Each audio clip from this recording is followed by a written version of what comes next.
need to know from me what I stand for and what my core is and what has motivated me, and that's what I hope to do. Firstly, I want to start by letting you know I am absolutely not running against Washington. Any pinhead can do that. Anybody can do that. What I am doing, though, is running for the people. It's like saying rain is wet to say Washington is broken. So there's no point in saying Washington and then saying broken because that's redundant. So I'm not going to delve into that. But I am the kind of person who is an eternal optimist. You might even say, along with Jim Argue here, I'm an idealist because I refuse to be a cynic. As one of my good close friends said to me, she was a teacher along with me, she said, "You are just never cynical." Well, that was because she's quite cynical on most days. But I just think swimming around in a cesspool of cynicism is a waste of time. And somebody who is unknown once said, "We don't get to live long enough to be pessimist." Isn't that a nice thought? You don't even get to live that long. Maybe if you live to be 150, you could afford to be a pessimist, but not the way we live these days. Well, my background. Jim mentioned Willisville. Yeah, there is such a place. And every time I say I'm from Louisville, people will go, "Oh, Louisville," as if I'm not pronouncing my own hometown correctly. They will help me out with it. And it is a wide place in the road, but I learned a lot at Willisville. Willisville taught me responsibility. It taught me accountability. But most importantly, Willisville taught me to be tough, because it's a hard scrabble place. But it also taught me to be caring, because if you grow up in Willisville and you don't learn the value of caring about other people, and understanding is not about you, you have wasted your time living in Willisville, because that's what you learn. But when somebody suggests that something is difficult, for instance, I always want to respond with, "But I grew up in Willisville. I'm not daunted by the rest of the world." And I'm not.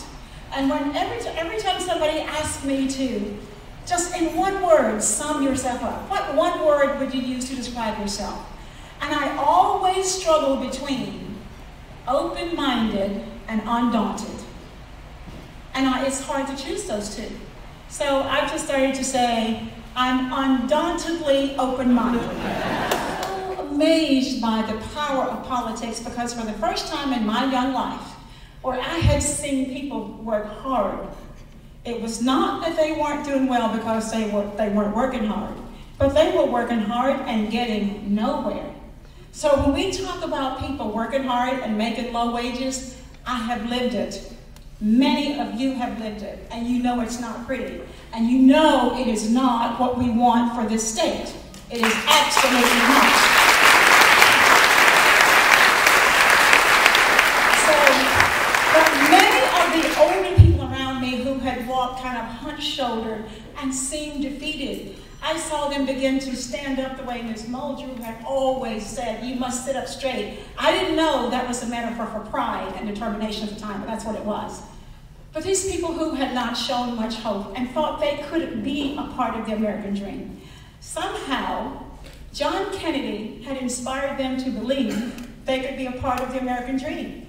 And here I am, 10 years old, and what do you know at 10, other than what you see around you? And that was the first time I realized politics can be used for the good. And that, Senator Bumpers, is when I knew I wanted to be a politician. I didn't know I was going to want to be you so much, but I knew I wanted to be a politician at 10 years old. So that is the core of where I came from, that informs me every day and helps me know that we can be better and we don't have to just fuss and fight and that's it. I'm hardwired for public service. I'm hardwired for it. And how do you know? I spent 30 years as a school teacher when I could have been doing a number of other things, as many of you would say, amen. But it has meant so much to me, though, Senator Bumpers, hearing you say, politics is the way we have chosen to run our country. It is the method by which we have chosen to run our country. It is up to us to make sure we make politics work, to make sure politics is a good thing. And that's what I purport to do, not run it down. In fact, it distresses me to hear people say, I'm not a politician. That's kind of like, that's kind of like the Holiday Inn commercial. Now, wouldn't you feel great if the firefighter showed up at your home and go, I'm really not a firefighter, but I'm playing one today.